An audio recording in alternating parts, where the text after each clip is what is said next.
Today, a new executive order from President Obama is designed to make sure that Yemen makes a peaceful transition. But is this a case of the U.S. government propping up a dictator? Ben has the reality check you won't see anywhere else.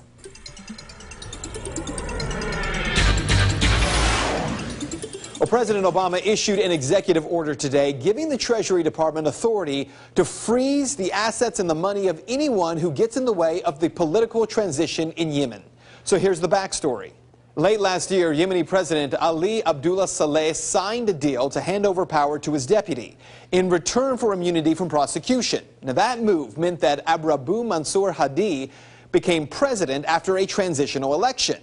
Hadi will now lead a 2-year transitional government tasked with amending the Constitution and holding parliamentary elections. Now, the only problem with all of this is that while the U.S. is backing the new president, Hadi, many people in Yemen and across the West are not. And the election that Secretary of State Hillary Clinton congratulated Hadi on winning, well, he was the only candidate.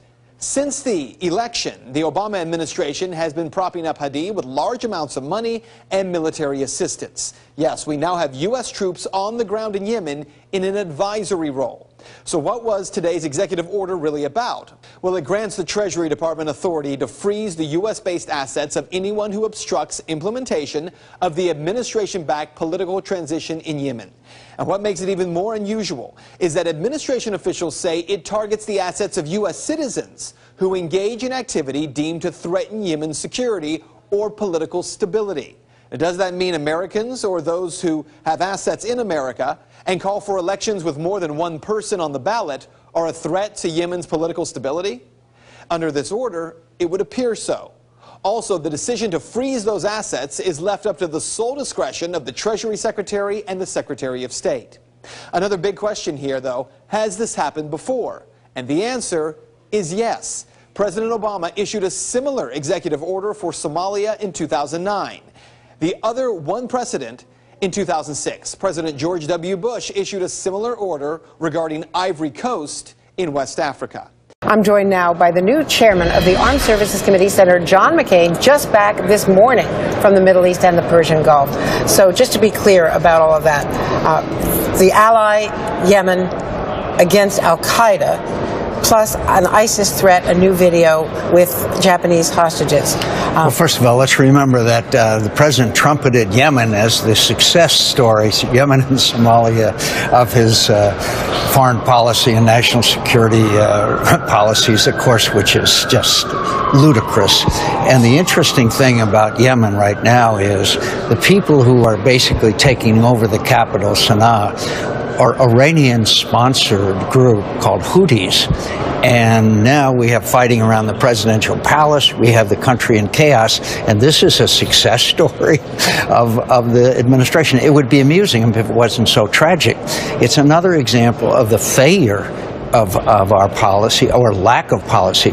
Right now, I wish you would have asked Valerie Jarrett, or perhaps the chairman of the Joint Chiefs of Staff, or perhaps Susan Rice, what is the strategy to degrade and defeat ISIS, which the president articulated? I'd love to hear that tonight. You're not going to hear it, because there is no strategy. There is no path forward to defeating ISIS. And now abandoning the Free Syrian Army, at least if the New York Times story is accurate today, I mean, I promise you this, you're not going to get young Syrians to go and fight against ISIS and be barrel bombed by Bashar Assad. It's Bashar Assad that's killed nearly 300,000 people. It's Bashar Assad that has driven 3.5 million people into refugee status. And by the way, there's a humanitarian crisis looming because both Jordan and Lebanon are about to closing their borders to refugees, which will be a huge humanitarian crisis. And this policy or strategy has been, if there is such a thing, has been a complete failure. Thank you, Mr. President and Mr. Prime Minister. Mr. President, I wanted to ask you about the situations in both Yemen and in Ukraine. On Yemen, you've held up the U.S. counterterrorism campaign there as a model for what you're hoping to achieve in your mission against the Islamic State group. How does the political upheaval in Yemen affect U.S. efforts there? And will it cause you in any way to retool aspects of your broader counterterrorism strategy? With regard to Yemen, My top priority has and always will be to make sure that our people on the ground in Yemen are safe. That's something that we have been emphasizing for the last several months and builds on the work that we've been doing over the last several years. It is a dangerous country in a dangerous part of the world. A second priority is to maintain our counterterrorism pressure on Al-Qaeda in Yemen. And we have been doing that. And I saw some news reports that suggested somehow that that counterterrorism activity had been suspended. That is not accurate.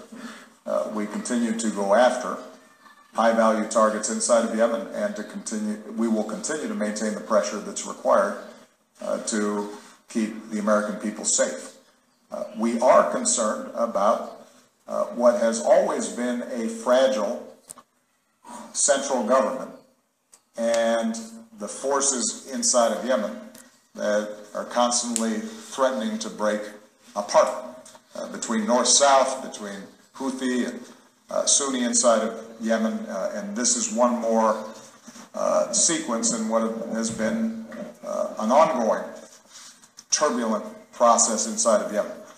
And what we are advising, not just the various factions inside of Yemen, but also working with our partners like the Gulf countries who have impact and influence inside of Yemen, is that at this point what's needed is to respect a constitutional process that can resolve some of these differences peacefully and assure that all the groups inside of Yemen are resorting to political rather than military means to resolve these differences. We're going to now get probably the other side of this story. We're going to Phoenix, and the chairman of the Senate Armed Services Committee, John McCain. Senator McCain, you had a chance to listen to Mr. McDonough. What is your reaction to what you just heard him say? I'm afraid that he and the president have lost touch with reality. Iran is on the march throughout. In Yemen, it's not AQAP that's taken over the government, it's the Houthis, who, guess what, are backed and supported by the Iranians. The Iranians are now either dominant or extremely influential in Iraq, Lebanon, Syria, Yemen. They're on the move in Bahrain, and they are winning. And there is no, I did not hear Mr. McDonough articulate a strategy except that we will fight against these people, which is nice to know. But when you look at the map, the Iranians are on the march, AQAP, and the ISIS in both Iraq and Syria are doing quite well. There is no strategy to defeat them. For example, in Kobani, we have been bombing Kobani for months with the U.S. air power, and they're still there. ISIS continues to consolidate their position and attract thousands of young people from all over the world. And believe me, I agree with the director of British intelligence, MI5, who gave a speech last week saying that these young people, mainly from other countries that are now in Iraq and Syria, are a direct threat to the United States of America and Great Britain. So there is no strategy. It is delusional for them to think that what they're doing is succeeding. And we need more boots on the ground. I know that's a tough thing to say and a tough thing for Americans to swallow, but it doesn't mean the 82nd Airborne. It means forward air controllers, it means special forces, it means intelligence, and it means other capabilities. And for them to say, we expect them to do it on their own, they're not doing it on their own, and they're losing. Well, Senator, you know and I know that if you walked up to 2 or 3 people standing on the street in any city in America, chances are they would not be talking about what the latest news is from Yemen. It's just something that people don't talk about all that much. But how important is this, what's happening there? I think it's extremely important because it's part of this scenario where Iranian influence is on the march. The radical Islam, despite the fact that Mr. McDonough still refuses to acknowledge it, they think they're in a war with us. So I don't see any reason why we wouldn't agree with the French that we are in a war against radical Islam. And they And again, they are succeeding. And I agree with you that most Americans don't know much about Yemen, but they do know what they see in these beheadings that are going on, both of Americans and the latest with the Japanese. We have seen American public opinion dramatically grow as they begin to appreciate the nature of this threat.